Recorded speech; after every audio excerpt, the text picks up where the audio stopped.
అందరు Los Angeles బాగా కాలుతా ఉంది. నాకైతే చాలా హ్యాపీగా ఉంది. ఎందుకంటే దేవుని రాకడ వెరీ నియర్, దానికోసం హ్యాపీ. వాళ్ళు కాలుతున్నందుకు హ్యాపీ కాదు, దేవుని రాకడ అనేది చాలా చాలా దగ్గర ఉంది.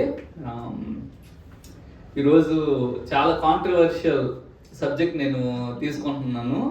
ఒక్కొక్కరికి ఒక్కొక్క ఒపీనియన్ ఉంటుంది. అయితే నేను ఏం నమ్మినా సరే హైలీ క్యాలిక్యులేటెడ్గా నమ్ముతా. ఒకవేళ నేను నమ్మింది రాంగ్ అయితే నా పరిస్థితి ఏంటి అన్నది ఆలోచన. ప్రతి వారు ఏంటంటే మేము నమ్ముతున్నది రైట్ అని అందరూ అనుకుంటారు. సో నేను కూడా నేను నమ్మింది రైట్ అని అనుకుంటున్నాను. అయితే ఇంకొక ఆలోచన ఏం పెట్టుకుంటున్నానంటే, ఒకవేళ నేను నమ్మింది తప్పు అయితే, అటర్ రాంగ్ అయితే నా పరిస్థితి ఏంటి అన్నది ఆలోచించి దాన్ని నమ్ముతా. సో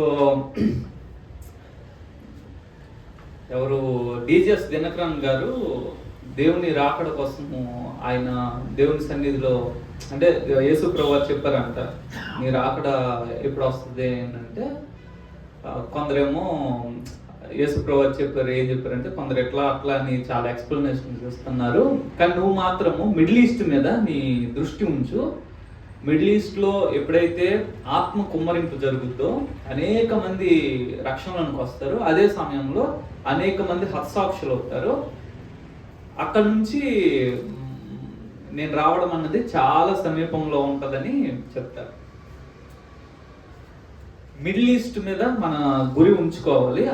ఆయన అంచనా ప్రకారం ఏం చెప్పారంటే 20-30 ఇయర్స్ అని చెప్పారు డిజిఎస్ దినకరన్ గారు. ఆయన 2003లో ఇంటర్వ్యూ ఇచ్చినట్టున్నారు.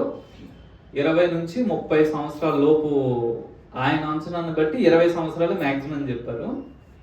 సో మనం చాలా దగ్గర ఉన్నాం కాబట్టి అసలు లాస్ట్లో ఈవెంట్స్ ఎట్లాగా జరుగుతాయి అన్నది మనకు ఒక క్లారిటీ ఉండాలి.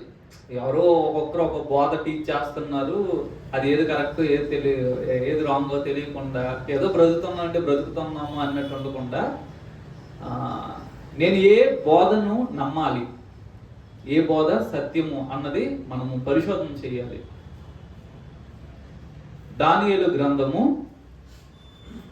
9వ అధ్యాయము 24వ వచన చివరి భాగాన్ని నేను చదువుతాను. దానియేలు గ్రంథము 9వ అధ్యాయము 24వ వచనం చివరి భాగం. నీ జనమునకును పరిశుద్ధ పట్టణమునకును 70 వారములు విధింపబడెను. ఇశ్రాయేలీయులకి దేవుడు 70 వీక్స్ ఇచ్చారు. ఈ 70 వీక్స్లో ఇజ్రాయెల్ చాప్టర్ ముగింపు వచ్చేస్తుంది. సో అసలు దేవుడు ఏం చేశారని అంటే, 25వ వచనం నుంచి యెరూషలేమును మరలా కట్టింపవచ్చునని ఆజ్ఞ బయలుదేరిన సమయం మొదలుకొని అభిషక్తుడకు అధిపతి వచ్చే వరకు 7 వారములు పట్టునని స్పష్టంగా గ్రహించుము. 62 వారములు తొందరగల సమయంలో పట్టణపు రాజు వీధులను కందకములను మరలా కట్టవడును. ఈ 62 వారములు జరిగిన పిమ్మట ఏమీ లేకుండా అభిషక్తుడు నిర్మూలన చేయబడును. 62 + 7 69 వీక్స్ అంటే 483 సంవత్సరాలు. అర్తహషస్త రాజుగా ఉన్నప్పుడు ఆజ్ఞించాడంట, మీరు వెళ్ళి దేవాలయాన్ని కట్టుకోండి అని. సో 2 బ్యాచెస్, ఒకరేమో దేవాలయాన్ని కట్టిన వ్యక్తులు, ఇంకొకరేమో నెహెమ్యా వాళ్ళ కాలంలో పట్టణము ప్రాకారము కట్టబడింది. మొత్తము 69 వారాలు. దేవుడు ఇచ్చింది 70 వారాలు. 70 వారాలు వాస్తవానికైతే 69 తర్వాత 70 రావాలి. కానీ జరిగింది ఏంటంటే దేవుడు ఆ మధ్యలో చీల్చేశాడు. 69 వారాలు జరగడానికి పర్మిషన్ ఇచ్చి 70 వారాన్ని స్టార్ట్ చేయలేదు. మనలాగా మండే తర్వాత ట్యూస్డే రాలేదు, దేవుడి మధ్యలోనేమో గ్యాప్ పెట్టేశారు. ఇప్పుడు జరిగేది ఏంటంటే, ఈ చివరి కాలంలో 70th వీక్ 70వ వారమే చాలా చాలా ప్రాముఖ్యమైన వారం. ఈ 70 వారంతో ముగిసిపోద్ది ఇశ్రాయేలీయుల చరిత్ర, ముగిసిపోద్ది క్రైస్తవుల చరిత్ర కూడా ముగిసిపోద్ది. అందుకని ఈ 70th వీక్ మీద మన దృష్టి ఉంచాలి. ఈ 70th వీక్ ఎప్పుడు స్టార్ట్ అవుద్ది అంటే, చూడండి 27వ వచనము, అతడు ఒక వారమునకు అనేకులకు నిబంధన స్థిరపరచును. ఒక వారానికి నిబంధన స్థిరపరచు. ఒక వారం అంటే that is the 70th week. 70వ వారానికి, ఆ ఒక్క వారానికి ఎవరితో నిబంధన చేస్తాడంట ఆ వ్యక్తి అంటే, ఇశ్రాయేలీలతో నిబంధన చేస్తారు. అసలు ఇశ్రాయేలీలతో నిబంధన చేస్తున్న ఈ వ్యక్తి ఎవరైనా ఆలోచిస్తే మనకి ప్రకటన గ్రంథంలోనికి వెళ్ళాలి. చివరి కాలంలో ఒకే ఒక వ్యక్తి ప్రామినెంట్ గా వస్తాడు. చూడండి, ప్రకటన గ్రంథం 17వ అధ్యాయంలో మనకి ఇద్దరు వ్యక్తులు చాలా ప్రాముఖ్యంగా కనిపిస్తారు. ఒకటి విస్తార జలముల మీద కూర్చున్న మహావేశ్య, లేదంటే బబులోను మహాపట్టణము. తరువాత దానిని మోస్తున్న 17వ అధ్యాయము 3వ వచనము, దానిని మోస్తున్న 7 తలలను 10 కొమ్ములు గల ఎర్రని మృగము. ఒక మృగం ఉంది, దానికి 7 తలలు ఉన్నాయి, 10 కొమ్ములు ఉన్నాయి. ఆ కింద వచనాల్లో చూస్తే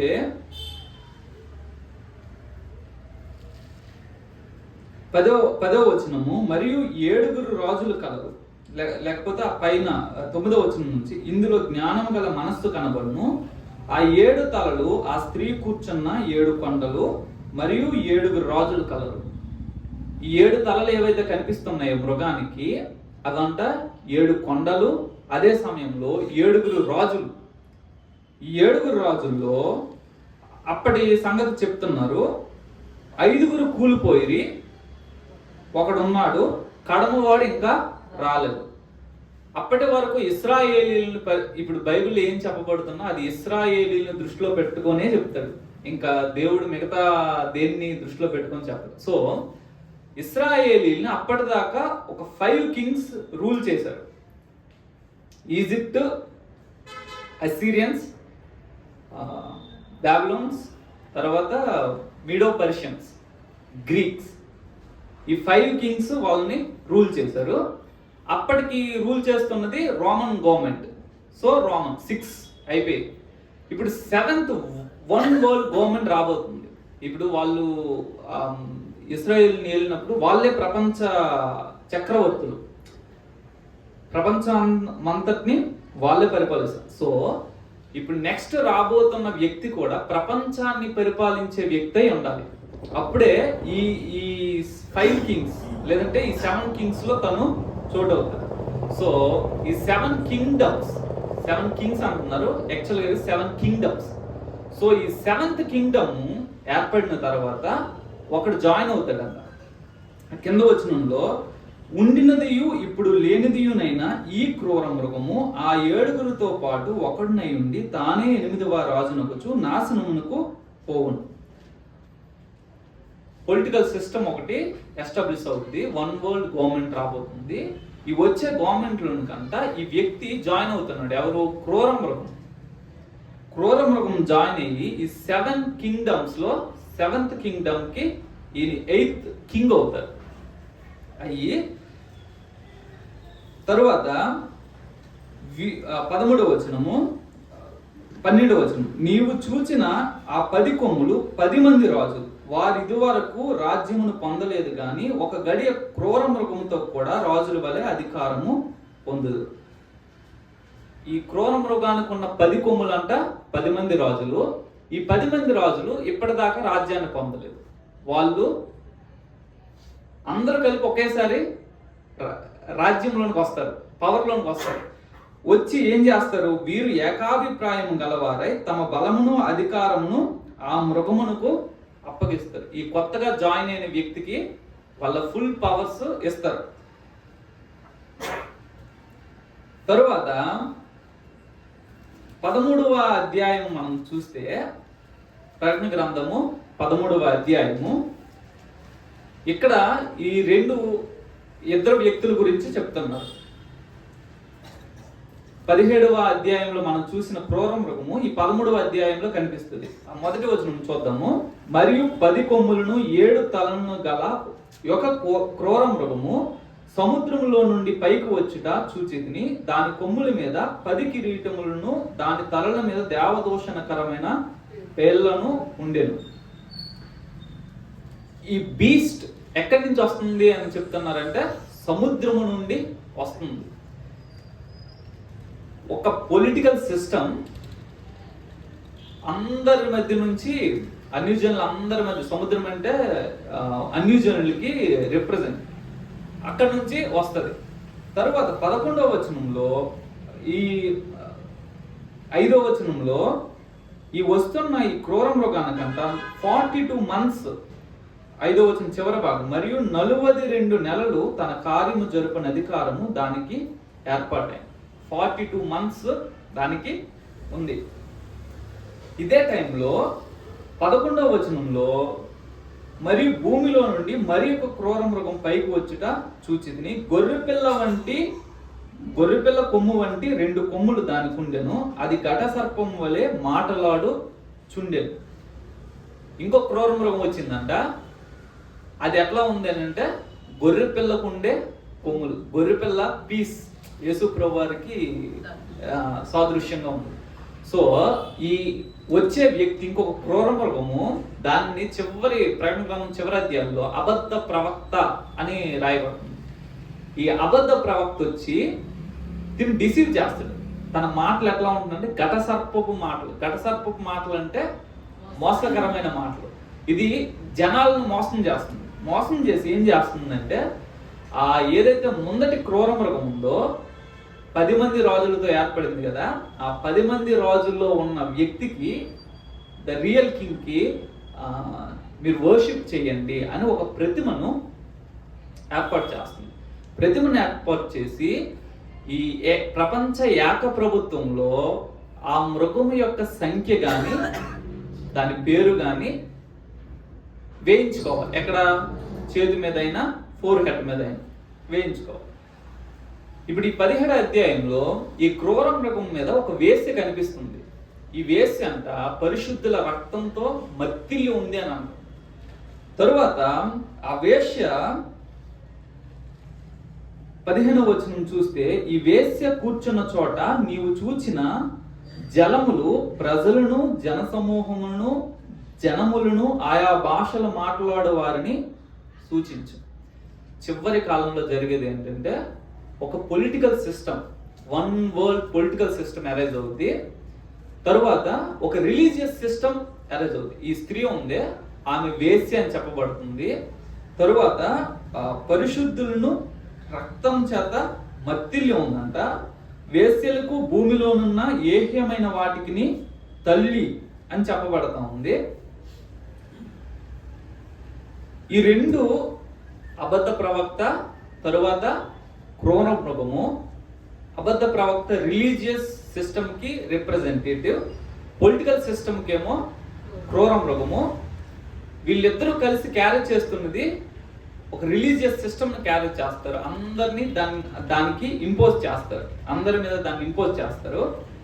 చేసి ఏం చేస్తారంటే వీళ్ళంట ఖచ్చితంగా మీరు దాని సంఖ్య మనం 15వ అధ్యాయము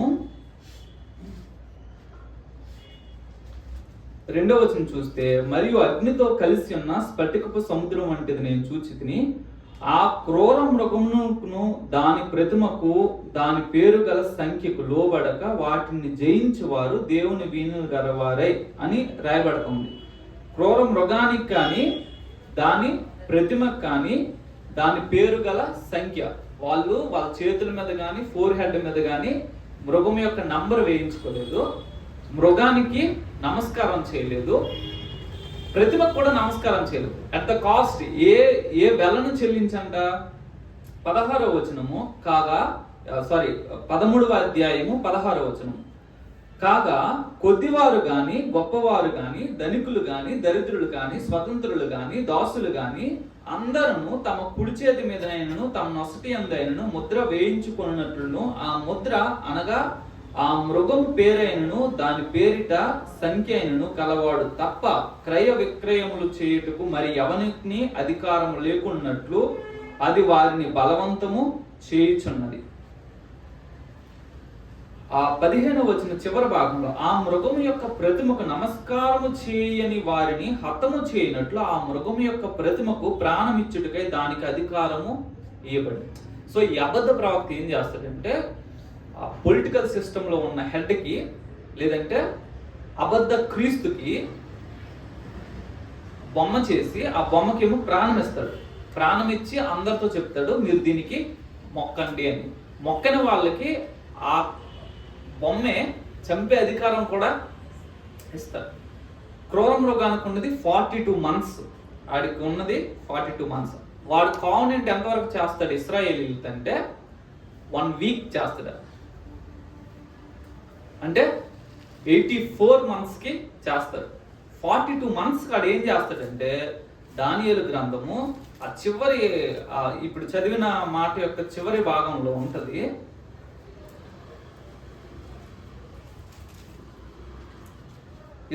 తొమ్మిదవ అధ్యాయం 27వ వచనము. అతడు ఒక వారమునకు అనేకులకు నిబంధన స్థిరపరచును, అర్ధవారమునకు బలిని నైవేద్యమును నిలిపివేయును. ఒక వారానికి తను నిబంధన చేశాడు. ఎవరితో? ఇశ్రాయేలీలతో నిబంధన చేశాడు. ఈ ప్రపంచ ఏక ప్రభుత్వపు అధిపతి 1 week ఇజ్రాయెల్తో నిబంధన చేశాడు. చేసి 42 months అయ్యేటప్పటికి, అర్ధవారం అంటే 42 months, 3.5 years అయ్యేటప్పటికి ఏం చేశాడు? బలిని నైవేద్యమును నిలిపివేస్తాడు. 3.5 years అవగానే ఆ నిబంధనను బ్రేక్ చేసి తినేమో యెరూషలేము దేవాలయంలో బలిని నైవేద్యాన్ని ఆపేస్తాడు. ఆపేసిన తర్వాత ఏం చేస్తాడు అంటే ఇశ్రాయేలీలు పారిపోతారు. 42 months ఇది ఎప్పుడైతే బలిని ఆపేస్తాడో ఆపేగానే ఇశ్రాయేలీలు వెళ్ళిపోతారు. వెళ్ళిపోయిన తర్వాత జరిగే కార్యక్రమాలు మనకి ప్రకటన గ్రంథంలో 7 ముద్రలు, 7 బూరలు, 7 పాత్రలు, ఈ 3 కనిపిస్తాయి.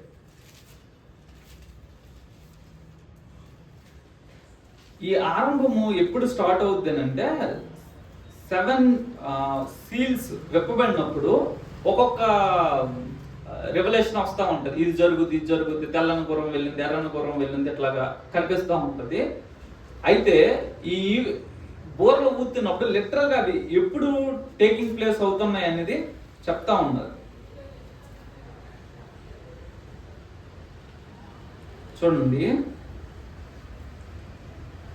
ప్రకటన గ్రంథము 8వ అధ్యాయము 7వ వచనంలో మొదటి బోర ఊదినప్పుడు అంట భూమిలో 3వ భాగము కాలిపోయింది. ఇప్పుడు కాలిఫోర్నియా ఎట్లాగైతే కాలుతా ఉందో అట్లాగా భూమిలో 3వ భాగము కాలిపోద్ది. చాలా మంది ఏమనుకుంటున్నారంటే సంఘం శ్రమల్లో ఉండదు, వెళ్ళిపోద్ది అని అంటున్నారు. కానీ మనము కొంచెం జాగ్రత్త పరిశీలన చేస్తే చివరి ట్రంపెట్కి సంఘం ఎత్తబడద్దంట. ఎక్కడ ఉంటుంది అది మనం ఏడో బోర దగ్గరకు వచ్చినప్పుడు నేను చెప్తాను. ఇప్పుడు ఇందులో ఫస్ట్ బోర ఊదినప్పుడు 3వ భాగము కాలిపోయింది. 2వ బోర ఊదినప్పుడు సముద్రంలో 3వ భాగము రక్తమైంది. 3వ బోర ఊదినప్పుడు నదులలో 3వ భాగము పాయిజన్ అయిపోయింది. తరువాత 4వ బోర ఊదినప్పుడు డార్క్నెస్ వచ్చింది. తర్వాత 5వ బోర ఊదినప్పుడు అంట మిడతలు వచ్చాయంట.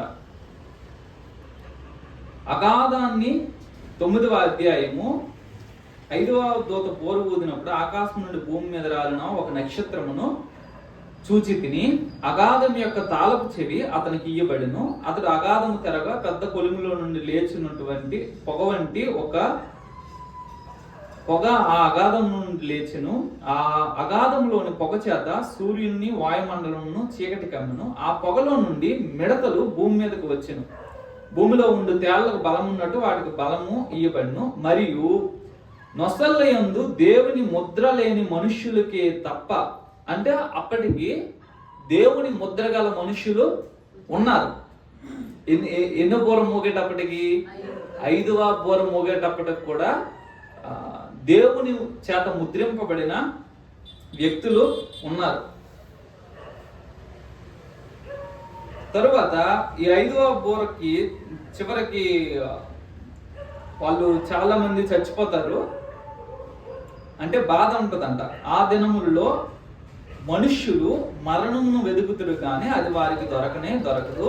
చావవలన ఆశపడతారు కానీ మరణము వారి యొద్ద నుండి పారిపోను. ఇట్లా ఎంతకాలము? 5 months. ఆ 5 వచనం ఉంది 5 నెలల వరకు. సో 5th ట్రంపెట్ మోగినప్పుడు జరిగేది మిడతలు లాంటివి వస్తాయి, వచ్చి కొడతా ఉంటాయి. వాటి వలన విపరీతమైన బాధ వస్తుంది, కానీ ఎవరు చనిపోరు. ఇవి 5 నెలలు ఉంటాయి. తరువాత 6వ దూత బూర ఊదినప్పుడు చూడండి, అక్కడ 15వ వచనం, మనుష్యులలో 3వ భాగమును సంహరింపబడునని అదే సంవత్సరం, అదే నెల, అదే దినము, అదే గంటకు సిద్ధపరచబడి ఉండిన ఆ 4 దూతలు వదిలిపెట్టబడిరి.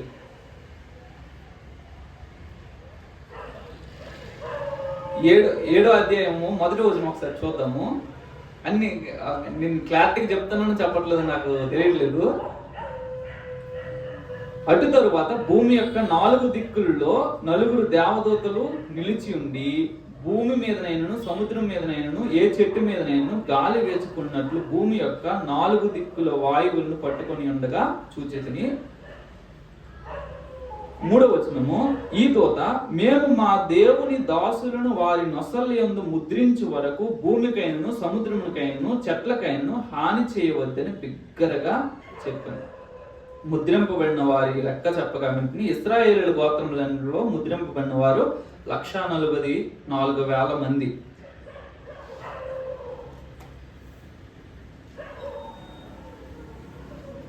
ఈ బూరలు మోగేటప్పటికి, 5వ బూర మోగేటప్పటికి మొదటి 4 బూరలు ఒక రకమైనవి అయితే 5వ బూరేమో చాలా దేవుని ప్రజలను క్రూర మృగానికి సంఖ్య, వాళ్ళ నెంబర్ కానీ దానికి నమస్కారం చేసిన వారిని సెపరేట్ చేస్తున్నాడు. ఫస్ట్ 4 నేచురల్ గా జరిగేవి. 5వ బూర నుంచి ఏం జరుగుతుంది, తేళ్ళు వచ్చి ఎగ్జాక్ట్ గా పర్సన్ చూసి ఈ నెత్తి మీద దేవుని ముద్ర ఉంటే తనను టచ్ చేయట్లేదు. ఎవరైతే మృగం యొక్క సంఖ్య ఉందో వాళ్ళని టచ్ చేసుకుంటూ వాళ్ళని కరుచుకుంటూ వెళ్తుంది. 6వ బూర ఊదినప్పుడు ఒకే గంటలో ప్రపంచంలో 3వ భాగం అంటే 900 కోట్ల మంది, అంటే 300 కోట్ల మంది ఒక్క గంటలో చచ్చిపోతారు. అక్కడ ఏదో యూఫ్రటీస్ నది ఎండడం గురించి ఏదో చెప్పబడతా ఉంది. కానీ నేను అనుకునేది ఏంటంటే, ఇది ఫిజికల్ గా వాళ్ళు వచ్చి చంపడం కాదు, అవి స్పిరిట్ బీయింగ్స్ అనుకుంటా. లేకపోతే ఒక్క గంటలో ఇంతమందిని ఎట్లాగా చంపగలరు? సో ఒక గంటలో 3వ భాగం చచ్చిపోతారు. చచ్చిపోయిన తర్వాత ఇప్పుడు 7th ట్రంపెట్, 7వ బూర మోగాలి. ఇప్పుడు నేను నమ్ముతుంది ఏంటంటే, కొరింథీయులకు రాసిన మొదటి పత్రిక 15వ అధ్యాయము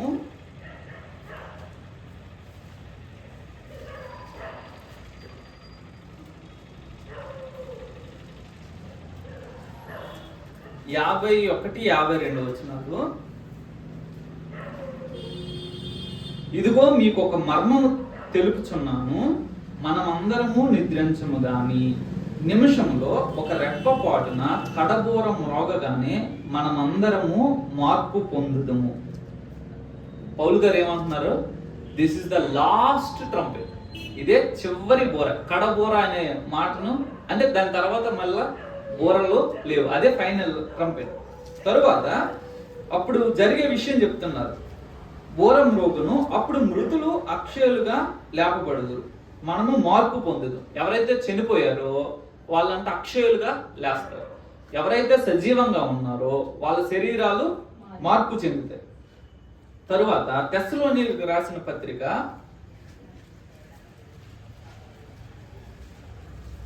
1వ అధ్యాయంలో కూడా ఇదే మాటలు చెప్పబడతా ఉన్నాయి. మొదటి పత్రిక 4వ అధ్యాయము 16వ వచనం, ఆర్భాటముతోను ప్రధాన దూత శబ్దముతోను దేవుని బోరతోను పరలోకము నుండి ప్రభువు దిగివచ్చును, క్రీస్తునందుండి మృతులైన వారు మొదట లేతురు, ఆ మీదట సజీవులమై నిలుచు యుండు మనము వారితో కూడా ఏకముగా ప్రభువుని ఎదుర్కొనుటకు ఆకాశ మండలమునకు మేఘముల మీద కొనిపోబడుదుము, కాగా మనము సదాకాలము ప్రభువుతో కూడా ఉండు. ఇక్కడ దేవుని బోర అని చెప్పబడుతున్నది కొరింథీయులకు రాసిన మొదటి పత్రిక 15వ అధ్యాయంలో. కడబోర అని చెప్పబడుతున్నది ఒకటే బోర. దాని తర్వాత మరలా బోరలు లేవు. ఇక్కడ ఇప్పుడు ప్రకటన గ్రంథం చివరిలో ఆ 7th ట్రంపెట్ గురించి, ఐ మీన్ చివరంటే చివరి బోర,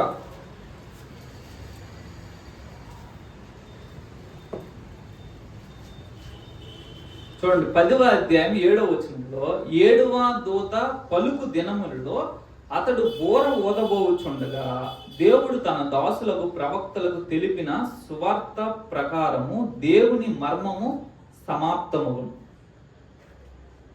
దేవుని మర్మం అక్కడతో సమాప్తమైపోద్దంట. 11వ అధ్యాయం 15వ వచనంలో 7వ దూత బోర ఊదినప్పుడు పరలోకంలో గొప్ప శబ్దములు పుట్టెను. ఆ శబ్దములు ఈ లోక రాజ్యము మన ప్రభు రాజ్యమును ఆయన క్రీస్తు రాజ్యమును ఆయన యుగయుగముల వరకు ఏలునని. ఎప్పుడైతే 7th ట్రంపెట్ మోగిందో అప్పుడు సమాప్తమైంది అని చెప్పబడుతుంది. సో ఈ 7th ట్రంపెట్ అక్కడ చెప్పబడుతున్న కడబోర, దేవుని బోర ఒకటే అని నేను అంటాను. సో అవి వేరు వేరు అయితే 7వ బోర తర్వాత ఇంకొక బోర ఉండాలి, అది అప్పుడు 8వ బోర అవ్వాలి. సో ఇది 7వ బోర, దేవుని బోర, కడబోర, 3 ఒకే బోర. ఇది జరిగినప్పుడు ఏం జరుగుతుందంటే, పౌలు చెప్తున్న దాని ప్రకారం 7వ బోర మ్రోగినప్పుడు మృతులు లేస్తారు, బ్రతుకున్న వాళ్ళేమో మార్చబడి దేవుని దగ్గరికి వెళ్ళిపోతారు. వెళ్ళిపోయిన తర్వాత జరిగే విషయాలు తర్వాత అధ్యాయాల్లో మనం చూస్తాము. ఇశ్రాయేలీలు అక్కడ నుంచి పారిపోవడము. అయితే ఈ వాళ్ళు వెళ్ళక ముందు, సంఘము ఎత్తబడక ముందు 42 months సంఘము ఉంటది. అక్కడ 13వ అధ్యాయము 5వ వచనం చూస్తే, డంబపు మాటలను దేవదోషములను పలుకు ఒక నోరు దానికి ఇవ్వబడింది. ఎవరికి? క్రూర మృగానికి ఇవ్వబడిందంట. మరియు 42 నెలలు తన కార్యము జరుపుకునే అధికారము దానికి ఏర్పాటైంది. 7వ వచనంలో, మరియు పరిశుద్ధులతో యుద్ధము చేయును, వారిని జయింపును, దానికి అధికారము ఇవ్వబడింది. క్రూర మృగం ఏం చేస్తుందంటే పరిశుద్ధులతో యుద్ధం చేస్తుంది, వాళ్ళని జయిస్తుంది అంట, పార్షియల్ గా జయిస్తుంది. అయితే ఇదే సమయంలో 11వ అధ్యాయంలో ఇక్కడ కూడా 42 months చూడండి. నేను నా 11వ అధ్యాయము 3వ వచనం, నేను నా 2 సాక్షులకు అధికారం ఇచ్చేదను, వారు గోనె పట్ట ధరించుకొని 1260 దినములు ప్రవచిస్తారు. ఎన్ని రోజులు? 1260 రోజులు, అంటే 42 months వాళ్ళు ప్రవచిస్తారు. ఎగ్జాక్ట్ గా జరిగేది ఎట్లా జరుగుతుందంటే, ఈ వన్ వరల్డ్ గవర్నమెంట్ ఫామ్ అవుద్ది. ఫామ్ అయిన తర్వాత ఆ రిప్రజెంటేటివ్, ఆ గవర్నమెంట్ హెడ్ ఎవడైతే ఉన్నాడో వీడే క్రూర మృగం. వీడెళ్ళి ఇశ్రాయేలీలతో నిబంధన చేస్తాడు. 1 week కి 42 months కి 84 months నిబంధన చేస్తాడు. నిబంధన చేసి వాడు నిబంధన చేయడంతోనే 2 సాక్షులు బయలుదేరుతారు. వీళ్ళు ఎక్కడి నుండి వచ్చారో తెలియదు కానీ వాళ్ళ గురించి డిస్క్రిప్షన్ 4వ వచనం చివరి భాగంలో ఉంటుంది. వీరు భూలోకమునకు ప్రభువైన వాని ఎదుట నిలుచున్న 2 ఒలీవ చెట్లను దీపస్తంభములనై ఉన్నారు. వాళ్ళిద్దరు అంట 2 ఒలీవ చెట్లు, అలాగే 2 దీపస్తంభాలు. యేసు ప్రభు వారు దీపస్తంభాల మధ్య సంచరిస్తా, ప్రకటన గ్రంథం 1వ అధ్యాయంలో మనకు కనిపిస్తుంది, సంచరిస్తూ ఉంటారు. అప్పుడు ఆయన చెప్పేది ఏంటంటే, ఈ దీపస్తంభములు సంఘాలు అని చెప్తారు. సో ప్రకటన గ్రంథంలో మనకి క్రూర మృగం అని చెప్పబడుతుంది, ఒక కింగ్డమ్ అండ్ 1 person, అబద్ధ ప్రవక్తని చెప్పబడుతుంది. ఫాల్స్ రిలీజియన్, ఒక అబద్ధ మతము, దాని రిప్రజెంటేటివ్ ఒకడు. అట్లానే ఇక్కడ 2 వ్యక్తులు, 2 సాక్షులు అని చెప్పబడతారు. వీళ్ళిద్దరు నిజంగా ఉంటారు. వీళ్ళు ప్రవచించేది ఎక్కడ? యెరూషలేములో ప్రవచిస్తారు. 42 months ప్రవచిస్తారు. అదే సమయంలో వీళ్ళిద్దరూ 2 విధాలైన సంఘాలకి నాయకులు, లేదంటే 2 సంఘాలు ఉంటాయి. ప్రామినెంట్ గా వీళ్ళలాగా పనిచేసే సంఘాలు ఉంటాయి. వీళ్ళు ఏం చేస్తారు? ఎవడైనా వారికి 5వ వచనం నుంచి, ఎవడైనా వారికి హాని చేయ ఉద్దేశించిన యెడల వారి నోటి నుండి అగ్ని బయలు వెళ్ళి వారి శత్రువులను దహించి వేయను. కనుక ఎవడైనా వారికి హాని చేయని ఉద్దేశించిన యెడల అలాగు వాడు చంపబడి. వాళ్ళు చేసేది అగ్ని వాళ్ళ నోటి నుండి వస్తుంది, వర్షం కురవకుండా చేస్తారు, నీళ్లు రక్తంగా చేస్తారు, నానా విధమైన తెగుళ్ళతో భూమిని బాధిస్తారు. 42 నెలలు వాళ్ళు ఇలా ఇబ్బంది పెట్టిన తర్వాత వాళ్ళని ఈ క్రూర మృగం, ఎవడైతే ఆ పొలిటికల్ లీడర్ ఉన్నాడో వీడేమో చంపేస్తాడు, ఇద్దరిని చంపేస్తాడు. వాళ్ళు ఎన్ని రోజులు ఉంటారు? వారి శవములు ఆ మహాపట్టణపు సంత వీధిలో పడి ఉండండి. ఏ మహాపట్టణం అంటే యెరూషలేము మహాపట్టణం. ఎందుకనంటే ఆ కింద వచ్చిన ఉన్నారు, అచ్చట వారి ప్రభువు కూడా సిలువ వేయబడిను అనే మాట రాయబడింది. మరియు ప్రజలకును వంశములకును ఆయా భాషలు మాట్లాడు వారికి జనులకు సంబంధించిన వారు 3 దినములున్నర వారి శవములను చూచుచు వారి శవములను సమాధిలో పెట్టనీయరు. ఆ 2 ప్రవక్తలు భూనివాసులను బాధించినందున భూనివాసులు వారి గతి చూచి సంతోషించుచు ఉత్సహించుచు ఒకరికొకడు కట్నములు పంపుకొందురు. అయితే 3 దినములున్నరైన పిమ్మట దేవుని యొద్ద నుండి జీవాత్మ వచ్చి వారిలో ప్రవేశించును గనుక వారు పాదములు ఊని నిలిచిరి. వారిని చూచిన వారికి మిగుల భయము కలిగిన. అప్పుడు ఇక్కడికి ఎక్కిరండని పరలోకం నుండి గొప్ప స్వరము తమతో చెప్పుట వారు విని మేఘారూఢులై పరలోకమునకు ఆరోహణమైంది. వారు పోవచుండగా వారి శత్రువులు వారిని చూచిరి. ఆ గడిలోని గొప్ప భూకంపము కలిగినందున ఆ పట్టణంలో 10వ భాగం కూలిపోయింది. ఆ భూకంపం వలన 7,000 మంది చచ్చిరి. మిగిలిన వారు భయక్రాంతులై పరలోకపు దేవుణ్ణి మహిమపరుస్తారు. 42 months క్రూర మృగానికి అధికారం ఇవ్వబడింది. 42 months దేవుని 2 ప్రవక్తలు అలానే వాళ్ళని రిప్రజెంట్ చేసే సంఘము, సార్వత్రిక సంఘము 42 months వీళ్ళు వర్క్ చేస్తారు. చేసిన తర్వాత ఏంటంటే చాలా మంది సంఘంలో చంపబడతారు. చాలా ఈ 2 సాక్షులు చచ్చిపోతారు. ఎవరు? ఈ 2 సాక్షులను క్రూర మృగం వచ్చి చంపేస్తుంది. చంపేసిన తర్వాత 42 months అయిపోయింది. ఇది ఎగ్జాక్ట్ నా అంచనా. 42 months తర్వాత వీడు వచ్చి చంపేసి వెళ్ళి దేవాలయంలో బలి అర్పణను నిలిపివేస్తారు. ఇది చేయకూడదు అనేసి నిలిపివేస్తారు. వీళ్ళు 3.5 దినాలు అయిన తర్వాత లేస్తారు కదా. వీళ్ళు లేచేది ఎప్పుడంటే కడబోర, దేవుని బోర, 7వ బోర అది మ్రోగినప్పుడు వీళ్ళు లేస్తారు. వీళ్ళతో పాటు సంఘము మృతులైన వాళ్ళు, సజీవులు మృతులైన వాళ్ళు వీళ్ళు లేస్తారు. వీళ్ళు వెళ్ళిపోతారు. వెళ్ళిపోయిన తర్వాత దేవుని ఉగ్రత పాత్రలు కుమ్మరింపబడతాయి. ఎవరెవరి మీద కుమ్మరింపబడతాయి?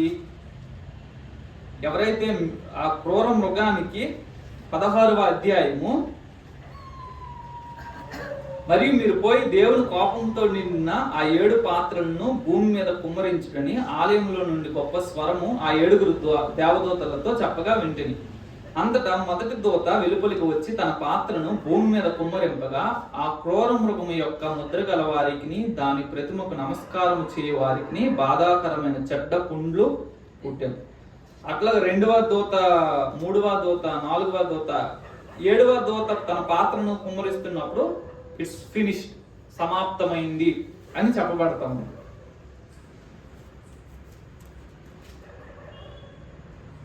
తరువాత ఈ 7వ దూత కుమ్మరించబడినప్పుడే ఈ మహాబబులోనుకు తీర్పు జరగడం కూడా జరుగుద్ది.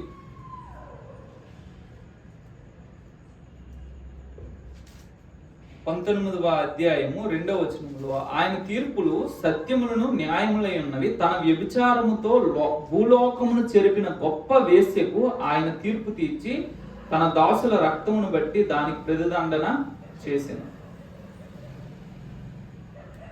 తర్వాత 18వ వచనం చివరి 18వ అధ్యాయం 20వ వచనం చివరి భాగము, పరలోకమా పరిశుద్ధులారా, అపోస్తలులారా, ప్రవక్తలారా దాన్ని గూర్చి ఆనందించుడి. ఏలయనగా దాని చేత మీకు కలిగిన తీర్పుకు ప్రతిగా దేవుడు ఆ పట్టణమునకు తీర్పు తీర్చి ఉన్నాడు. ఇది ఎప్పుడు జరుగుతుందంటే 7వ పాత్ర కుమ్మరించబడినప్పుడు మొత్తం సర్వనాశనం అయిపోద్ది. ఇప్పుడు ఇశ్రాయేలీల దగ్గరికి వీళ్ళు అరణ్యానికి పారిపోయారు. 42 నెలలు అవ్వగానే ఎప్పుడైతే వాడు వచ్చి నిబంధనను బ్రేక్ చేస్తాడో వీళ్ళు అరణ్యానికి పారిపోతారు. అక్కడ వీళ్ళు 42 months వాళ్ళని పోషించడానికి దేవుడు ఏర్పాట్లు చేస్తాడు. 42 months వాళ్ళు వెయిట్ చేస్తారు. వెయిట్ చేసిన తర్వాత జరిగేది ఏంటంటే,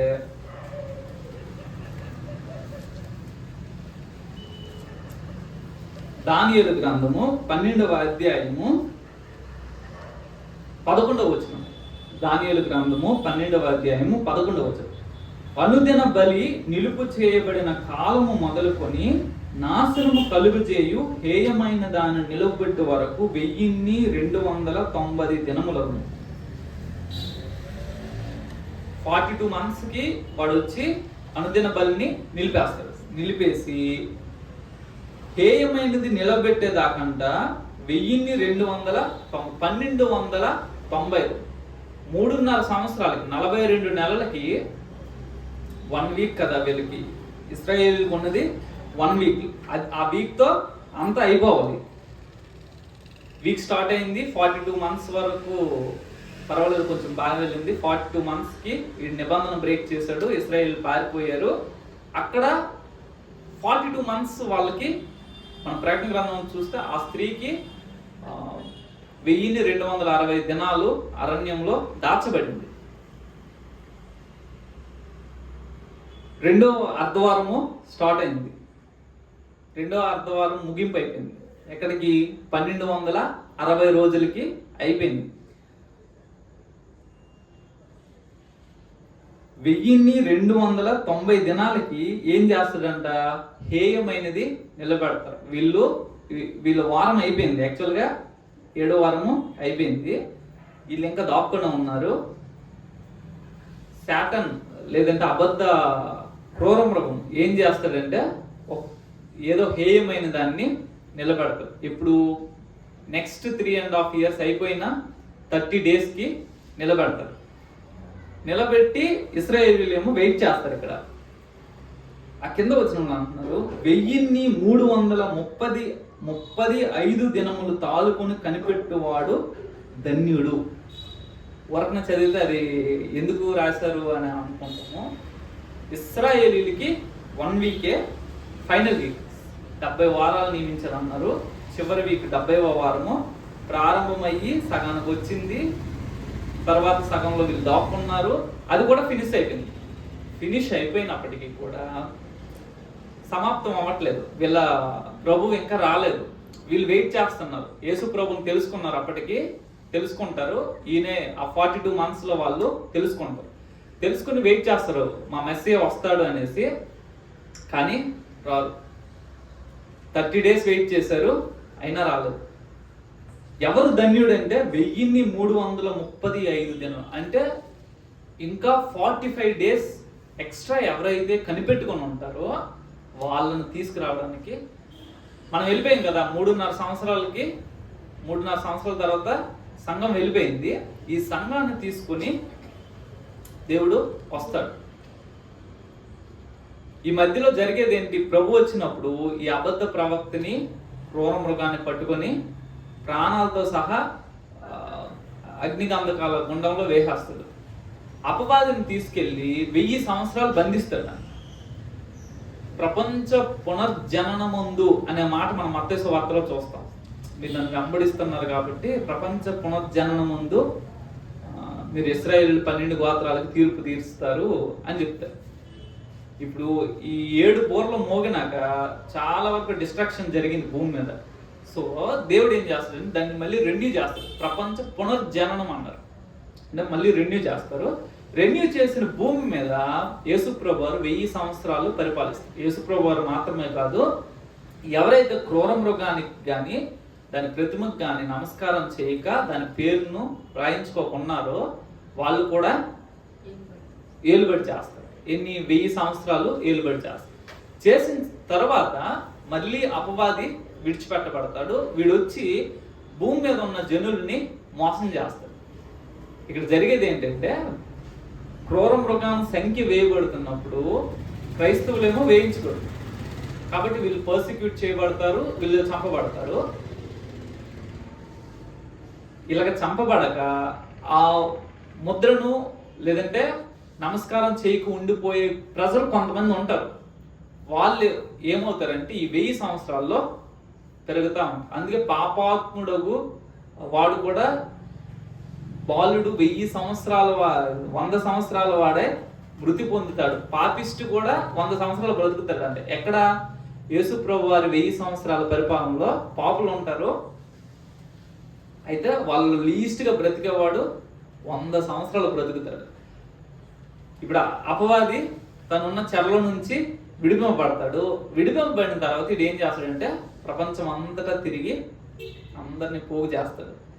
పోగు చేసి దేవుని మీదకి, యెరూషలేము పట్టణం మీదకి యుద్ధానికి వెళ్తారు. అప్పుడు దేవుడు ఏం చేస్తాడంటే ఆకాశం నుండి అగ్ని పంపి వీళ్ళందరినీ కాల్చేసి అపవాదిని పట్టుకెళ్ళి అగ్నిగుండంలో వేసేస్తాడు. ఇది జరిగేది. అయితే ఇప్పుడు ఈ ఈవెంట్స్ ఎప్పుడు స్టార్ట్ అవుతాయి అని అంటే యెహెజ్కేలు గ్రంథంలో ఒక మాట రాయబడి ఉంది.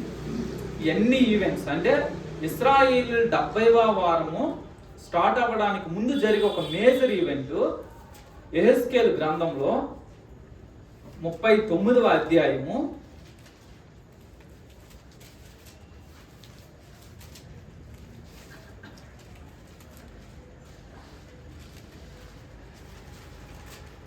1-2 వచనాలు చూస్తే, మరియు నరపుత్రుడా గోగును గూర్చి ప్రవచనం ఎత్తి ఇట్లనము, ప్రభువు యెహోవా సెలవిచ్చినదేమనగా, రోషుకును మెషకును తుబాలుకును అధిపతి అయిన గోగు నేను నీకు విరోధనై ఉన్నాను. 12వ వచనము, దేశమును పవిత్రపరచుచు ఇశ్రాయేలు, మనం ఇది కూడా 2వ వచనం కూడా చదివితే నిన్ను వెనుకకు తిప్పి నడిపించి ఉత్తర దిక్కున దూరంలోనున్న నిన్ను బయలుదేరదీసి ఇశ్రాయేలు పర్వతములకు రప్పించి, 4వ వచనం చివరి భాగము, ఇశ్రాయేలు పర్వతం మీద కూలుదురు. తరువాత 11వ వచనం, ఆ దినమున గోగు వారిని పాతి పెట్టుటకై, అంటే చాలా మంది అక్కడ చంపబడతారు. 12వ వచన చివరి భాగము, దేశమును పవిత్రపరచుచు ఇశ్రాయేలీలు 7 నెలల వారిని పాతి పెట్టుతారు. సో నెక్స్ట్ జరగబోయే ఒక మేజర్ వార్ ఏదైతే ఉంటుందంటే, ఒక 2-3 కొందరు ఏమంటారంటే రష్యా, తర్వాత టర్కీ, జర్మనీ ఈ 3 కలిసి ఇశ్రాయేల్ మీద దండెత్తే అంటారు. ఎగ్జాక్ట్ ఏ కంట్రీస్ అనేది మనకు తెలియదు, కానీ ఒకటి మాత్రం కరెక్ట్ ఏంటంటే ఇశ్రాయేల్ మీదకి ఒక 2-3 దేశాలు కలిసి దండెత్తడం ఎప్పుడైతే స్టార్ట్ అవుతుందో వాళ్ళు ఇశ్రాయేల్ పర్వతాల మీదకి వెళ్తారు, వెళ్ళి యుద్ధం చేయడానికి ఉంటారు. అయితే దేవుడు కలగ చేసుకుని వాళ్ళందరినీ చంపేస్తాడు. ఇశ్రాయేలీలు అంట వాళ్ళని 7 నెలలు పాతి పెడతారు. అంటే అంత ఎక్కువ డెడ్ బాడీస్ ఉంటాయి. 7 నెలలు పాతి పెడతారు. ఇది ఒక మేజర్ ఈవెంట్. ఇది జరిగినప్పుడు మనం రెడీ అయిపోవాలి. ఇంక డేస్ అంతే. ఇశ్రాయేలీలు ఎప్పుడైతే వీళ్ళు పతనమైపోవడం చూస్తారో ఇమీడియట్ గా వాళ్ళ మందిరాన్ని వాళ్ళు కడతారు. చాలా మంది రాకడ ఎప్పుడు వచ్చేస్తుందని భయంగా ఉంటారు కదా. వాస్తవానికి అంట తెస్సలోనికీయులకు రాసిన పత్రికలో పౌలు గారు అంటారు, అసలు ఆ దినము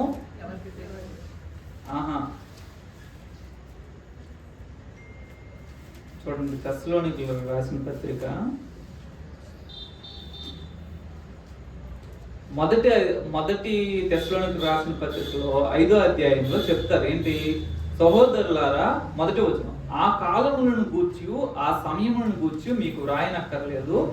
రాత్రి వేళ దొంగ ఎలాగో వచ్చినా అలాగే ప్రభు దినము వచ్చిన దొంగలాగా వస్తాడు అని చెప్తున్నారు. కానీ ఆ కింద వచనంలో నాలుగో వచనం, సహోదరులారా, ఆ దినము దొంగ వలె మీ మీదకి వచ్చేటకు మీరు చీకట్లో ఉన్నవారు కాదు. యేసు ప్రభు వారు వచ్చేది దొంగలాగా వస్తారు, కానీ మన మీదకి మాత్రం దొంగలాగా రారంట. అంటే మనకి దగ్గరగా ఆయన వచ్చే ఆ సూచనలు తెలిసిపోతూ ఉంటాయి. తరువాత తెస్సలోనికీయులకు రాసిన 2వ పత్రికలో 2వ అధ్యాయము 1వ వచనం, సహోదరులారా, ప్రభువు దినం ఇప్పుడే వచ్చి ఉన్నట్టుగా ఆత్మ వలనైనను మాట వలనైనను మా యొద్ద నుండి వచ్చిందని చెప్పిన పత్రిక వలనైనను ఎవడైనను చెప్పిన యెడల మీరు త్వరపడి చంచల మనస్కులు కాకుండా వలనని బెదరకొండవలని మన ప్రభు అయిన యేసుక్రీస్తు రాకను బట్టి మనము ఆయన యొద్ద కూడుకొనుటను బట్టి మిమ్మల్ని వేడుకొనుచున్నాము. మొదట భ్రష్టత్వం సంభవించి నాశన పాత్రులకు పాప పురుషుడు బయలుపడితే గాని ఆ దినము రాదు. ఆ దినము రావాలి అని అంటే మొదట ఏం జరగాలంట?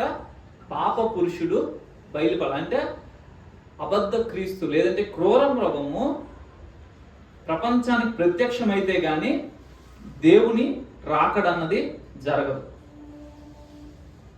ఎప్పుడైతే ఈవెంట్స్ జరగడం స్టార్ట్ అవుతాయి, ఇస్రాయేల్ మీదకి ఒక 2-3 దేశాలు కలిసి దండెత్తి అక్కడ పతనం అయిపోతాయో, ఇస్రాయేల్ మందిరాన్ని పట్టుకుంటారో, ప్రపంచ ఏక ప్రభుత్వం ఆ 10 మంది రాజులు కలిసి ప్రపంచ ఏక ప్రభుత్వాన్ని స్థాపిస్తారు. స్థాపించిన తర్వాత వీళ్ళు ఒక అబద్ధ మతాన్ని, ఒక వేసిని ప్రమోట్ చేస్తారు ప్రపంచమంతా. ఇప్పుడు మన ఇండియాలో కూడా 1 నేషన్ 1 అని స్టార్ట్ అవుతుంది కదా, ఇది జస్ట్ షిఫ్ట్ అవుతుంది అంతే. 1 వరల్డ్ 1 రిలీజియన్ అంటాడు. సో అప్పుడు జరిగేది ఏంటి? బాగా పర్సిక్యూషన్ జరుగుద్ది. ఈ ఎవరైతే ముద్రను తీసుకున్నారో వాళ్ళ గురించి, తీసుకొని వారి గురించి పరిశుద్ధుల ఓర్పు ఇందులో కనిపిస్తుందని ఉంటుంది. ఎవరైతే తీసుకోరంట పరిశుద్ధుల ఓర్పు అందులో తెలుస్తుంది. చాలా మంది ఏమనుకుంటారంటే 1 వరల్డ్ గవర్నమెంట్ ఫామ్ అయిన తర్వాత ముద్ర వేయించుకోవాలనేసి ఒక డిగ్రీ రిలీజ్ అవుతుంది. పాస్ అయిన తర్వాత అందరూ మరి రేషన్ కావాలి, అది కావాలి, ఇది కావాలని వేయించుకుంటారు. వేయించుకున్న వాళ్ళని, ఈ వేయించుకున్న వాళ్ళు చూసి అరే మీరు ఎంత ఫూల్స్, వేయించుకుంటే శుభ్రంగా మీరు తిని హ్యాపీగా ఉండరు కదా, చూడు హార్ట్లెస్ పీపుల్ అది ఇది అనేసి అంటారు. అయితే ఈ 42 monthsలో ఫస్ట్ ఫ్యూ డేసే వాళ్ళు కొంచెం ఏదో మేజర్గా ఉన్నట్టుగా కనిపిస్తారు. కానీ నెక్స్ట్ మేబీ 1-2 months తర్వాత దేవుని బోరలు ఊదపడటము స్టార్ట్ అవుతాయి. అవి ఊది వెంటనే దడ దడ దడ దడ ఒకదానిలో ఒకటి ఊదపడతా తీర్పులు జరుగుతూ ఉంటాయి. అప్పుడు ఇటువైపు ఏమో అబద్ధ క్రీస్తు లేదంటే క్రూర మృగము సంఘాన్ని హింసించి సంఘంలో వ్యక్తులు నాశనం చేస్తే, అటువైపు దేవుని వైపు నుండి 2 సాక్షులు సంఘము కలిసి మిగతా భూజనులను హింసిస్తారు. 2 వైపుల నుంచి ఇటువైపు దేవుడు పనిచేస్తాడు, అటువైపు ఏమో సాతాను పనిచేస్తాడు. ఇదంతా అయిన తర్వాత సంఘము ఎత్తబడుతుంది. ఎత్తబడిన తర్వాత ఉగ్రత పాత్రలు కుమ్మరించబడతాయి. ఇవే కడవరి తెగుళ్ళు అని రాయబడతాం. సో మనకు ఒక క్లారిటీ ఉండాలి ఏంటంటే ఈ ఈవెంట్స్ జరగడానికి ఎంతో కాలం పట్టదు. చాలా హ్యాపీగా ఉండే విషయం ఏంటంటే పెళ్ళిళ్ళు అయినోళ్ళు అవనోళ్ళు, రోగాలు ఉన్నోళ్ళు లేనోళ్ళు, మనం ప్రియులను కోల్పోయామని బాధపడే అందరికీ శుభ సంతోషకరమైన విషయం ఏంటంటే in few years, less than 15 years, 15 సంవత్సరాల కంటే తక్కువలో ఇవన్నీ జరుగుతాయి. మనమందరము కళ్ళతో చూస్తాము. అప్పుడు మనకు ఒక ఛాన్స్ ఉంటుంది. ఫస్ట్ ఇప్పుడు ఇశ్రాయేలీల మీదకి ఎప్పుడైతే వీళ్ళు దండెత్తడానికి వెళ్ళి వీళ్ళు నాశనం అయిపోతారో అప్పుడైనా మనం మేలుకొని అమ్మ రెడీ అయిపోవాలని అనుకుంటే there is still chance. So మనం దానికి చాలా పెద్ద దీన్ని సింపుల్గా కుక్కడానికి ట్రై చేశాను కానీ